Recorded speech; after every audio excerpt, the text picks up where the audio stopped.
Welcome to the Elevate the Vibe podcast, bringing you juicy convos with thought leaders discussing the wild world of parenting. What up, Vibe Hive? It's Wednesday. It is your favorite day of the week. I'm your host of the Elevate the Vibe podcast. I'm Jason Berlin, and with me is my beautiful co-host, Katie Berlin. What up, Vibe Hive? We are coming in strong today, talking about social media use and children. This is a big topic because there are so many different facets to it. But today we're going to be talking about young children before they have their own social media accounts and parents either choosing or not choosing to feature their children within their social media. I know I have a person very close to me, I won't use names, who decided, he's got 3 kids and decided when they were very young that he didn't want anything to do with having them on social media. He didn't want to share any stories of their lives on that vehicle for various reasons. I don't necessarily know all the reasons that he had, but he did not want them on there.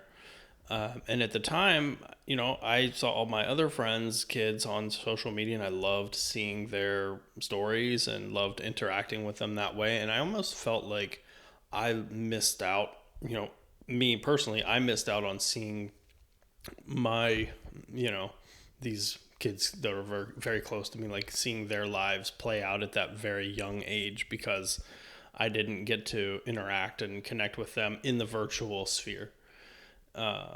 And it was hard for me. And now, it's many years later and those kids are all on social media themselves, and they're posting certain things, whatever, but I do feel like a chunk of their life I didn't get to experience the same way in that friends of mine did.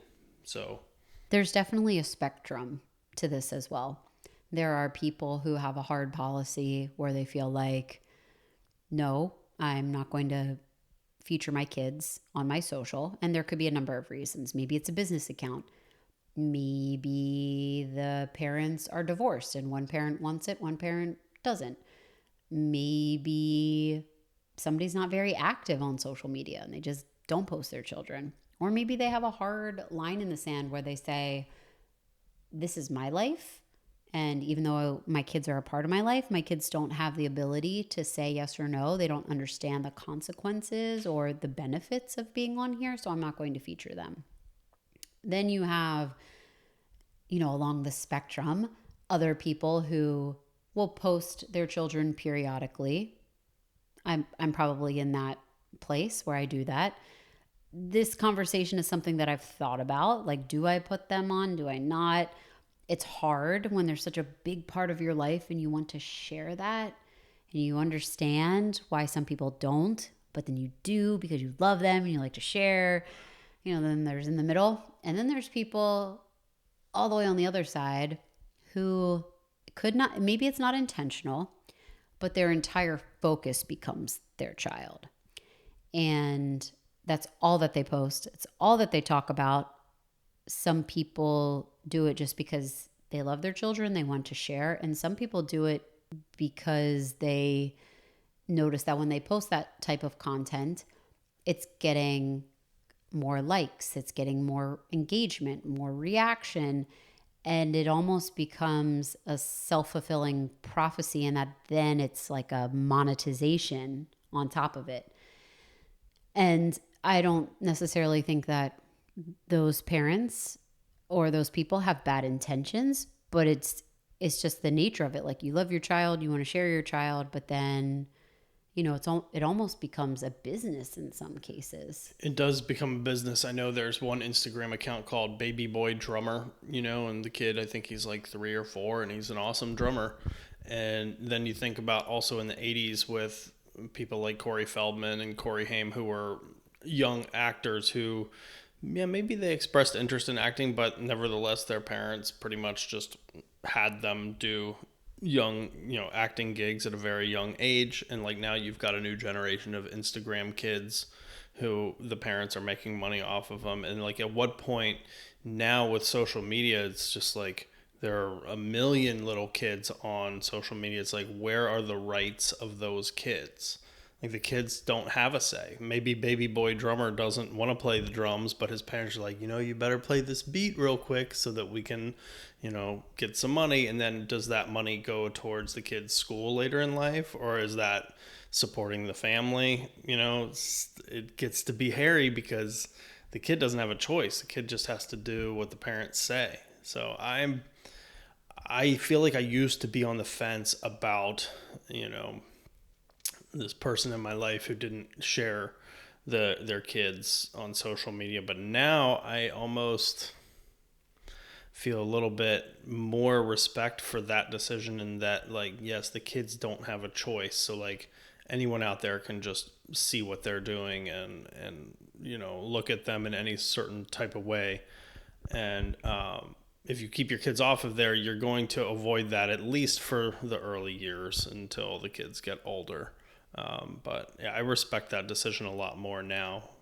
When you're referencing this one account in particular and you're saying, maybe the parents are pushing it, there could be instances though where the child is really into seeing themselves posted and they want to see what people's reactions are. But they're so young, they don't necessarily understand the scope of that. And a lot of young kids, they might say, I want to be, a famous TikToker. I want to be famous on YouTube.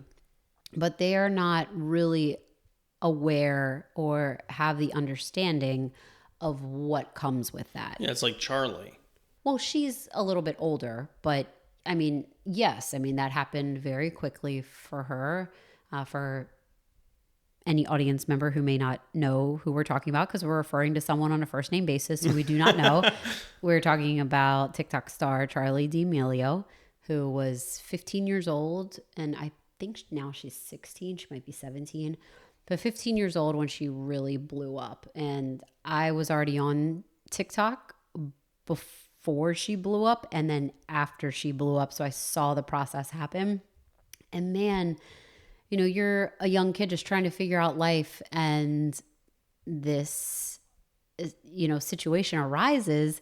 And of course there's positives, but there's a lot of negatives. And if you don't have the support in your life and the wherewithal to understand, what that process looks like, it might seem glamorous. Like, I want this, but there's a lot that comes with it. I mean, even as 30, 40-year-old adults, it doesn't feel good when people troll you or you see something unflattering of yourself. I mean, how many times when you take a group photo do you say, let me see that picture, and everyone's only looking at themselves because they want to see what they look like. And is it okay to post? And then if somebody posts something of you that's unflattering, you're like, wow, you did me dirty like that.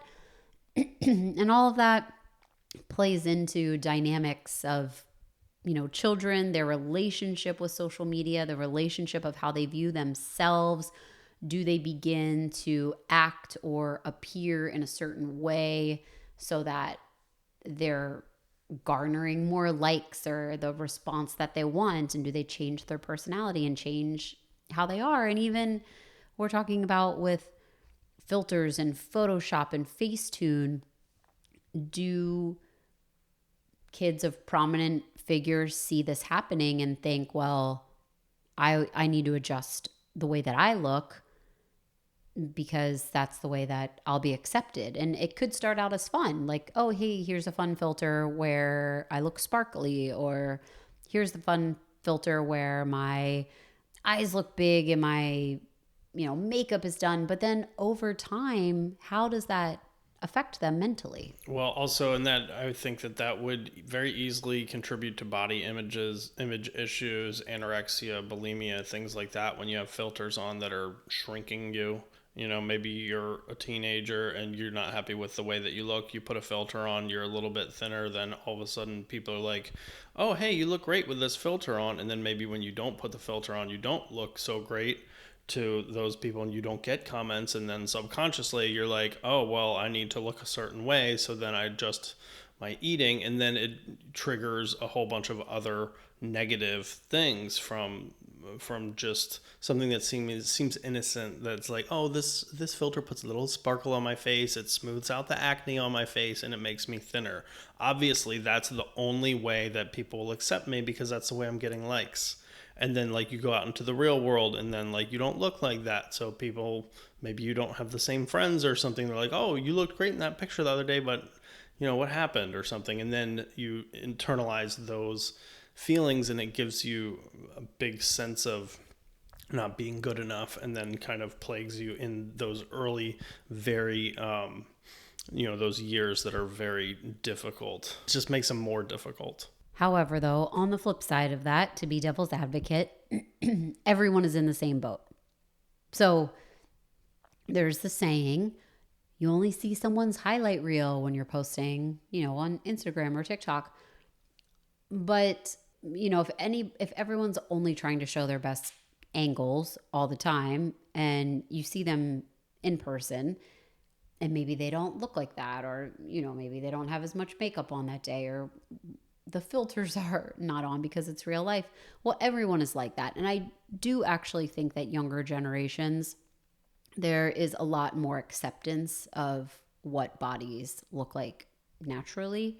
I think even more so than like when we were growing up. If you think of some of those like gossip magazines like Us Weekly or Star, I mean, it would be paparazzi trying to get a photo of someone on the beach and saying like, look, that person has cellulite. Whereas like now it's like, if anybody was posting a picture like that and saying, look, that person has cellulite, everybody be like, yeah, that's body shaming and that's effed up. Like it's a completely different mindset now, but it's still something that plays a role in our children's lives that I don't necessarily know the best way to handle.